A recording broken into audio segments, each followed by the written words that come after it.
Bienvenue. Alors aujourd'hui, on va se plonger dans un sujet qu'on a toutes et tous l'impression de connaître par cœur, l'obésité. On en entend parler tout le temps, partout, mais la source qu'on analyse, un texte du sociologue Pierre Fraser, elle nous montre que derrière ce mot se cache une véritable guerre d'idées. Ah oui, c'est exactement ça. Un affrontement vraiment.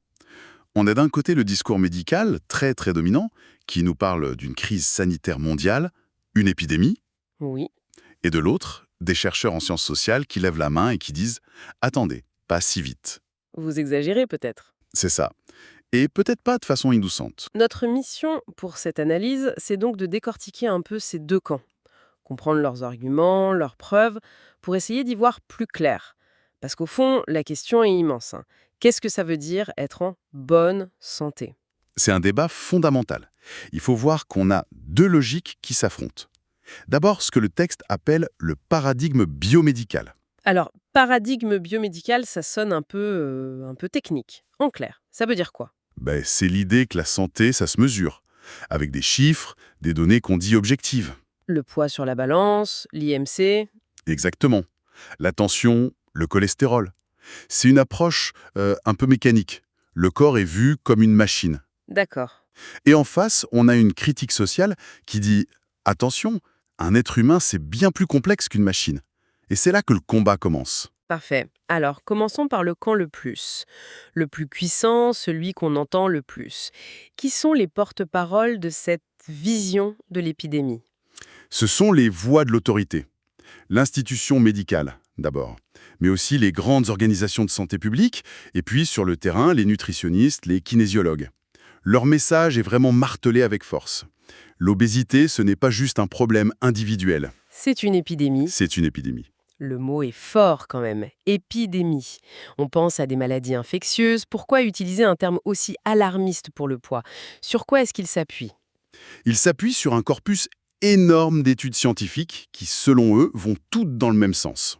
En gros, leur argumentaire repose sur trois piliers. D'accord. Le premier, c'est un lien de cause à effet qu'ils jugent indiscutable. Entre le surpoids et les maladies. Voilà, les maladies métaboliques. Diabète de type 2, hypertension, problèmes cardiovasculaires.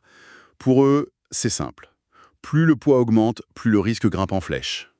D'accord. Ça, c'est l'argument qu'on connaît le mieux. Et les deux autres? Le deuxième est encore plus direct, c'est le risque de mort prématurée. Le texte cite même cette phrase choc qui a beaucoup circulé. Ah oui, je crois voir de laquelle vous parlez.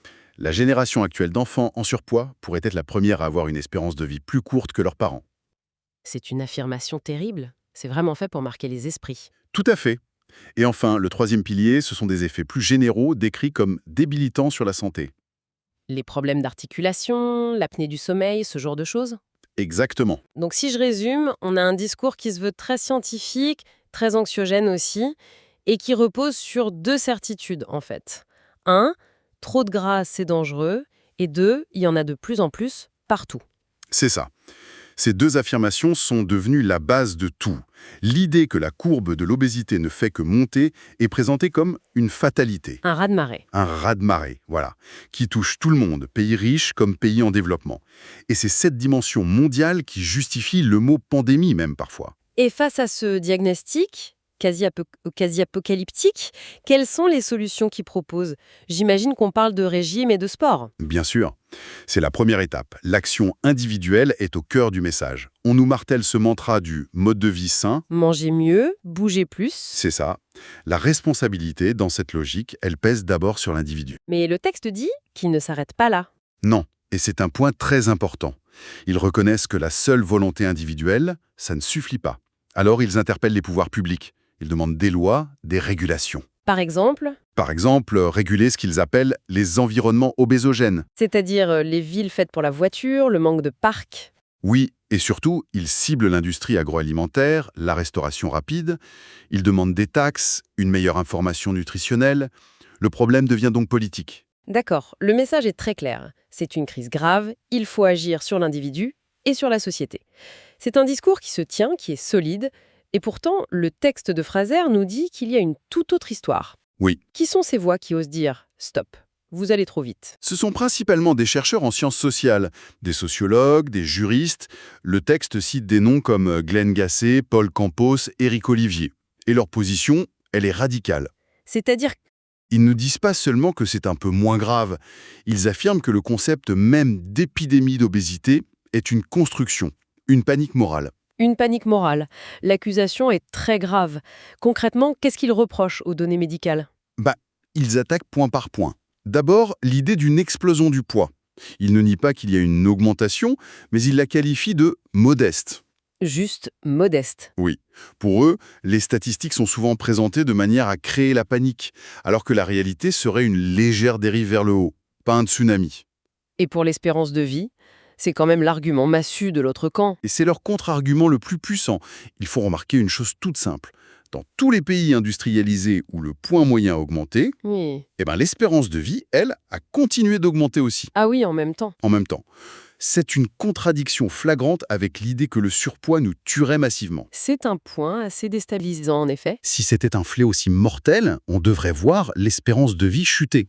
Or, ce n'est pas le cas. Et sur le lien entre le poids et les maladies elles-mêmes, que disent-ils? Ils remettent en question la causalité. Pour eux, rien ne prouve statistiquement que l'obésité cause automatiquement des problèmes de santé, sauf dans les cas extrêmes d'obésité morbide. Et c'est là qu'ils avancent une idée qui va totalement à l'encontre du discours ambiant. Laquelle? Le texte mentionne que certaines études suggèrent qu'un léger surpoids, surtout chez les personnes âgées, Oui. pourrait même avoir des effets protecteurs. Attendez. Protecteur, c'est le monde à l'envers? On nous répète à longueur de journée que chaque kilo en trop est un ennemi, et ça pourrait être une bonne chose? Exactement.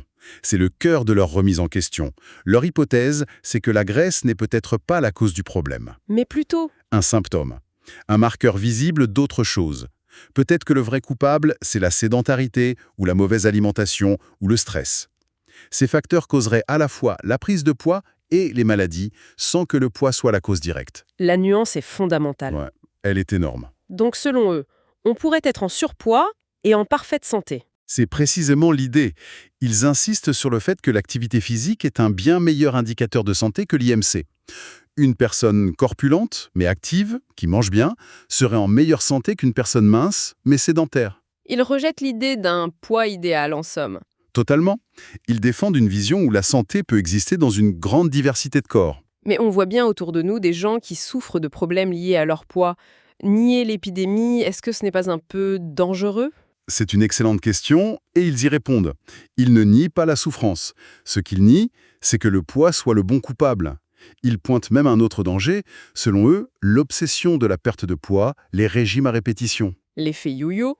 L'effet yo-yo, exactement. Ce serait bien plus néfaste pour la santé à long terme que d'avoir un poids stable, même s'il est élevé. Donc la guerre contre le poids ferait plus de dégâts que le poids lui-même. C'est leur thèse. On a donc une bataille de chiffres, une guerre d'interprétation.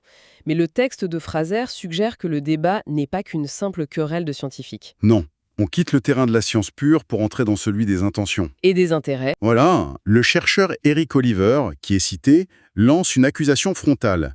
Il affirme que ceux qui crient le plus fort à l'épidémie sont souvent ceux qui ont un intérêt financier à ce que l'obésité soit vue comme une maladie. On parle de qui là? Des labos pharmaceutiques, De tout un écosystème. les labos qui développent des médicaments, les chirurgiens, les entreprises qui vendent des régimes. Oliver suggère qu'en transformant une caractéristique corporelle en pathologie, on crée un marché immense. Et un autre auteur, Paul Campos, va encore plus loin. Beaucoup plus loin, Campos, lui, il part de désinformation délibérée.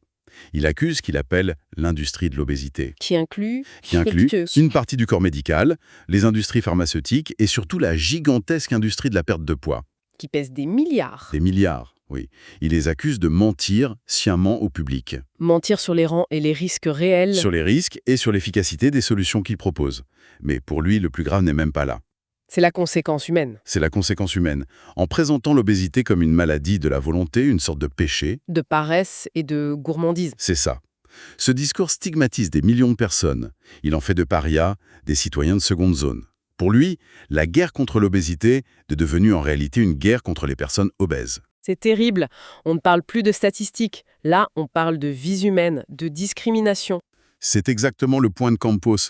Ce discours, selon lui, n'est pas seulement une erreur scientifique, c'est une construction sociale et économique aux conséquences dévastatrices. Alors, que retenir de tout ça? On a l'impression d'être face à deux murs. D'un côté, une urgence planétaire qui justifie des mesures fortes, de l'autre, une panique morale alimentée par l'argent qui fait plus de mal que de bien. Comment on s'y retrouve? Le texte de Pierre Fraser ne tranche pas. Et ce n'est pas notre rôle non plus. Son but est de nous montrer la complexité, de nous forcer à questionner nos propres certitudes. Oui. Le vrai débat, au fond, n'est peut-être pas de savoir qui a raison à 100%, c'est de reconnaître que la définition même de la santé est un enjeu de pouvoir. Est-ce une donnée objective, froide, mesurable? Ou est-ce que c'est une notion bien plus large, une construction sociale, culturelle, même personnelle? C'est une question vertigineuse. Complètement. Et pour laisser une dernière pensée, une piste de réflexion, On vous écoute. imaginons un instant qu'on prenne au sérieux les arguments du second camp. Oui. L'idée que l'activité physique est un bien meilleur indicateur de santé que le poids. Que se passerait-il si nos systèmes de santé, nos conversations publiques arrêtaient de se focaliser sur la perte de poids à tout prix? Sur la diète, la restriction? Oui, et si, à la place, toute cette énergie était mise sur l'accès à une activité physique joyeuse, choisie et adaptée à tous les corps, quelle que soit leur taille, pas pour maigrir, juste pour le bien-être? Qu'est-ce que ça changerait dans notre rapport à notre corps et à celui des autres? Une question à méditer. Merci pour cette analyse passionnante.